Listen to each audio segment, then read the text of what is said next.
देखिए, भारतीय संस्कार, संस्कृति और सनातन धर्म में सुख दुख बांटना ये मनुष्य की प्रकृति में या मनुष्य के हिस्से में होता है। और आज हमारे रिश्तेदार श्री उमाशंकर सिंह जो विधायक हैं रसड़ा से, दलीय नीतियों के आधार पर हमारा उनका कोई रिश्ता नहीं, एक व्यक्तिगत जीवन का रिश्ता है। और ऐसे में सुख दुख बांटना हर रिश्तेदार परिवार के लोगों की जिम्मेदारी बनती है। आज उनके घर पर आयकर विभाग ने रेड की, जबकि देश प्रदेश के राजनेता, देश प्रदेश की संस्थाएं सब जानती हैं कि 2 वर्षों से श्री उमाशंकर सिंह जी को ब्रेन का 4थे स्तर का कैंसर है।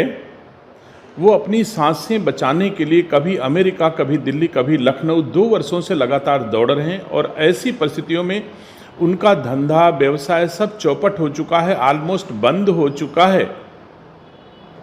उसके बावजूद उनके घर में रेड किया जाना इन परिस्थितियों में, और जिस प्रकार से रेड की जा रही है कि उनके घर में नर्स और चिकित्सक जाने का भी अवसर नहीं दिया जा रहा है।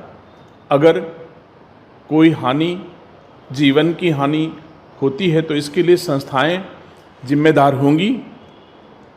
और मैं समझता हूं कि दुर्लभतम अपराधों में भी जब ऐसी परिस्थितियों में कोई न्यायालय जाता है तो माननीय न्यायालय भी दया के आधार पर उस याचिका को स्वीकार करके दोषमुक्त कर देती है। मैं दोषमुक्त करने की बात नहीं करता हूं, अगर दोषी हो तो चाहे जो सजा दी जाए, लेकिन क्या यह अवसर राजनीतिक बदले की भावना से प्रेरित होकर के किसी को दंड पहुंचाने अथवा पीड़ा पहुंचाने का अवसर हो सकता है? क्या ये सही समय है? बिल्कुल नहीं। इसलिए ईश्वर सद्बुद्धि दे उन राजनेताओं का जो बदले की भावना से पीड़ा पहुंचा रहे हैं। इन परिस्थितियों में मैं समझता हूं किसी भी संस्था को ये हक नहीं है और इस समय ये कार्रवाई किसी दशा में उचित नहीं कही।